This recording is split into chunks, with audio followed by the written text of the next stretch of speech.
Hello, bienvenue dans cette nouvelle vidéo. Je suis super heureuse de te retrouver. Aujourd'hui, je vais te délivrer la vraie chose que tu dois savoir qui concerne ton équilibre vie pro, vie perso. J'ai vraiment envie de te dire la vérité sur ce fameux, cette fameux objectif qu'on veut tout atteindre, cet équilibre vie pro, vie perso. Et la vérité, c'est que c'est pas quelque chose que tu vas trouver et tu te dis ça y est, je l'ai, c'est bon, c'est pour toujours. Non. Je pense que tu l'as expérimenté. T'es pas quelqu'un qui fonctionne mal si tu perds régulièrement cet équilibre. En fait, c'est tout à fait normal. On peut pas le trouver et se dire ah c'est bon, je l'ai gardé, c'est génial.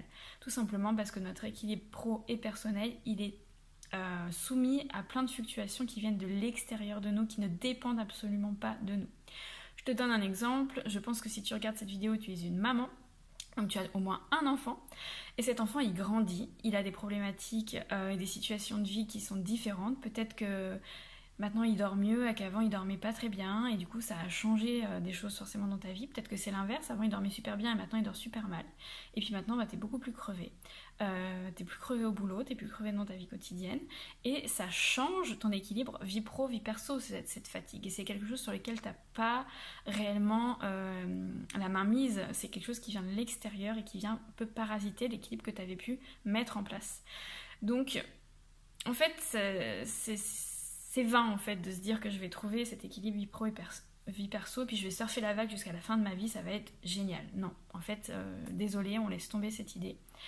Et j'avais vraiment envie de rétablir cette vérité parce que moi-même, parfois, j'emploie ce terme de oui, je vous aide à trouver votre équilibre vie pro vie perso, puis au fond, moi, je me dis mais non, mais c'est pas aligné ce que je suis en train de dire. Moi, ce que je peux réellement t'aider à faire, c'est à bien vivre toutes les situations fluctuantes que tu vas vivre et qui vont faire que tu vas être un petit peu en déséquilibre dans ta vie pro et dans ta vie perso, mais tu vas bien le vivre. Voilà, c'est vraiment le but de cette vidéo. Donc il y a une chose essentielle que tu dois mettre en place et cette chose, en fait, c'est indispensable. Si tu la mets pas en place, ça sert strictement à rien, mais à rien, hein, que tu mettes en place toutes les astuces, organisations de folie que tu as glanées à droite, à gauche, faire ci, le batch cooking, le truc, le machin, faire des to-do list, tout ça. En fait, tout ça, si tu le fais sans faire la chose que je vais te livrer dans cette vidéo, ça sert à rien. Donc on y va, je te fais pas plus patienter. Ce seul truc, c'est apprendre à te connaître, toi, ton fonctionnement, pour déterminer tes vraies priorités et tes vrais besoins. En fait, la seule question que tu dois réellement te poser pour atteindre cet état de bien-être dans ta vie personnelle et dans ta vie professionnelle, et être à l'aise en fait dans cet équilibre et cette alternance avec le déséquilibre, tu peux te la noter, en fait demande-toi qui tu veux être au lieu de ce que tu veux faire. Demande-toi juste qui tu veux être, et j'insiste vraiment sur le mot être parce qu'en fait ce déséquilibre vie pro vie perso il vient surtout du fait qu'on veut faire des choses, on veut faire, mais en fait on n'est pas des machines à exécuter et c'est comme si la notion de réussite elle était directement câblée avec le fait de faire ou non un certain nombre de choses dans notre journée, alors qu'en fait c'est pas du tout ça. Donc je te disais, t'es vraiment pas une machine à exécuter ta vie. Tu es un être sensible, fait pour vivre des expériences émotionnelles et sensorielles. Et toutes ces expériences, elles sont là pour combler tes besoins. Mais c'est pas en exécutant des tâches que tu vas combler tes besoins et que tu vas trouver cet équilibre où tu te sens comblé justement. Donc en fait, pour remplacer ta to-do list d'actions qui sont un peu finalement vides de sens, tu dois les faire. Et à partir du moment où tu te dis je dois faire ces choses-là, ça marche pas. Ça marche pas parce que t'es dans une énergie où il faut, une énergie où si tu le fais pas, tu vas culpabiliser. Et voilà, tu deviens une exécutante de ta vie et ça franchement c'est moche. Et tu subis finalement et tu profites pas du chemin. Et du coup, l'équilibre vie pro vie perso, quand elle est remplie que de trucs qu'on doit faire, c'est quand même compliqué d'y s'y épanouir et de trouver justement un peu cet équilibre et ce déséquilibre de façon agréable. Donc je te propose de remplacer cette fameuse to-do list par autre chose, on la met de côté, on y reviendra plus tard, et de prendre une feuille et un crayon et de commencer par te demander simplement qui tu veux être. Et c'est vraiment en partant de la personne que tu veux devenir que tu vas sortir de cette quête vaine de l'équilibre vie pro, vie perso. En fait, tout change tout le temps, comme je te le disais, donc la seule stabilité sur laquelle tu peux vraiment compter, c'est toi et ton désir d'être la personne que tu as envie d'être. Ça, c'est quelque chose de super fort. Normalement, c'est vraiment quelque chose qui t'anime. Tu te dis, mais moi, j'ai envie d'être cette personne-là. Et souvent, ça change pas. Parfois, on a même ce désir-là d'être comme ci ou comme ça depuis qu'on est petite. En tout cas, depuis longtemps. Moi, je voudrais être ce type de maman, etc. Je voudrais être cette femme active. J'en sais rien, je sais pas ce que c'est ton truc. Mais si on se connecte à ça, ensuite, les décisions qu'on prend, elles sont limpides, alignées. Je te donne mon exemple concret pour t'illustrer un peu ce que je suis en train de te dire. Par exemple, moi, je veux vraiment être une maman qui adore son travail, mais qui veut être hyper présente pour ses enfants. Je veux être une maman à l'écoute, je veux être une maman qui passe du temps avec ses enfants, je veux que ça me donne de l'énergie en fait d'être avec mes enfants. Je veux pas du tout que ça m'en prenne, je veux vraiment que ça soit le kiff et ressortir des moments avec mes enfants pleine d'énergie. Ça, c'est vraiment une priorité pour moi, c'est vraiment cette personne-là que j'ai envie d'être. Et en fait, avec cette vision bien en tête, le mieux c'est encore que tu l'écrives, que tu prennes le temps d'écrire vraiment qui t'as envie d'être, quel genre de maman t'as envie d'être, quel genre de professionnel t'as envie d'être. Et c'est vraiment une façon aussi de bien l'ancrer en toi, le fait d'écrire à la main.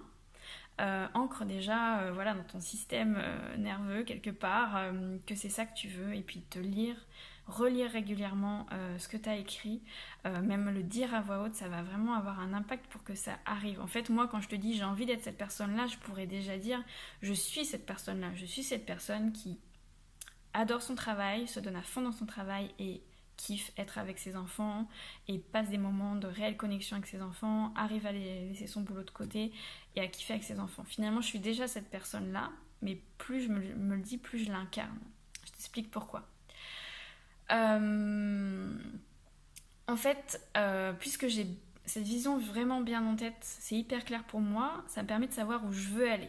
Parce que bon voilà, c'est bien beau de se dire moi je veux trouver mon équilibre vie pro vie perso, mais en fait si tu sais pas ce que c'est ton équilibre vie pro vie perso, c'est quand même difficile d'y aller. Il faut savoir où notre destination pour pouvoir prendre la bonne direction tout simplement.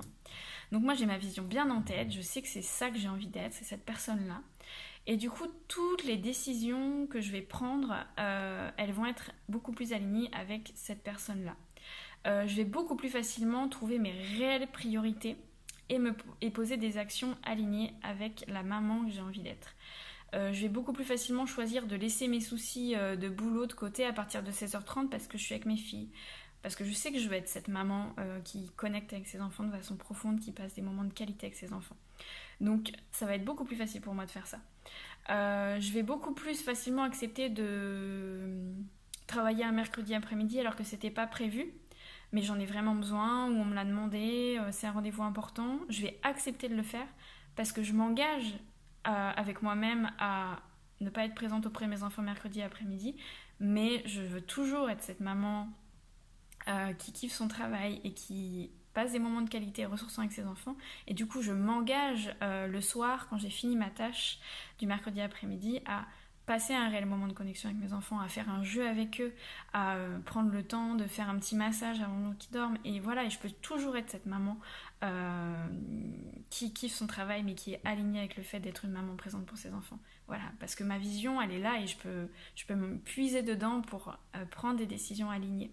Donc vous voyez, même dans une situation où ça paraît désaligné, ben non, moi ma priorité c'est de passer du temps avec mes enfants. Ah mais j'ai du boulot mercredi après-midi, c'était pas prévu. Je peux trouver la ressource en moi pour me dire si c'est juste, je peux le faire sans culpabiliser parce que je m'engage à nourrir la personne que j'ai envie d'être, la personne qui incarne cette vision que je veux être et que je suis déjà en train de devenir en fait, en prenant déjà ces petites décisions là au quotidien. Et en fait, plus tu vas te connecter à ta vision, plus tu vas l'incarner. Et en fait, ça se fait presque tout seul. C'est ça qui est magique, c'est qu'une fois que tu l'as écrit, une fois que tu l'as relis, que tu t'y connectes pour faire tes choix, ça vient presque tout seul, tout doucement mais sûrement. Et au fur et à mesure que tu vas relire cette description, cette vision de toi-même que tu avais envie d'avoir, tu vas te rendre compte que ça y est, en fait, tu es cette personne-là. Donc c'est assez dingue. Et je t'invite vraiment, vraiment à faire ça, à tester et à me dire, voilà, au bout de quelques semaines, comment ça se passe pour toi. Et c'est vraiment un engagement à prendre avec toi-même. Je sais aussi que pour trouver cet alignement entre vie pro et vie perso et arriver à bien vivre les situations fluctuantes quoi qu'il arrive, il faut aussi lâcher le perfectionnisme et cultiver l'amour de soi, se dire c'est ok, je suis comme je suis, je fais de mon mieux, c'est pas parfait mais j'accepte. Et pour ça je t'invite vraiment à explorer la vidéo que j'avais réalisée spécialement pour toi, pour te montrer vraiment le chemin anti-culpabilité qui est possible pour toi. Je te mettrai en lien sous cette petite vidéo ou je te redonnerai la façon de trouver cette vidéo pas loin là, très vite. Du coup, voilà, passe à l'action, pars dans ta vision, qui t'as envie d'être, quel genre de personne t'as envie d'être dans cet équilibre vie pro, vie perso. Et vraiment connecte-toi à l'être, à qu'est-ce que tu as envie de ressentir, qu'est-ce que tu as envie de vivre en tant que maman, en tant que professionnelle. Et ça peut prendre 20 bonnes minutes à écrire ça, mais une fois que c'est écrit, c'est fait, c'est vraiment une ressource pour toi pour aller prendre des décisions alignées, arrêter de culpabiliser et te dire ok ouais, je le cultive cet équilibre vie pro vie perso. J'arrive à le retrouver, j'arrive à le cultiver parce que le trouver une bonne fois pour toutes, c'est pas possible quand on se l'est dit, ça fluctue tout le temps, mais je peux m'y reconnecter, je peux me réaligner parce que je sais qui je veux être. Voilà, c'était ma petite vidéo de la semaine. Je t'embrasse et je te dis à très très vite pour une nouvelle vidéo.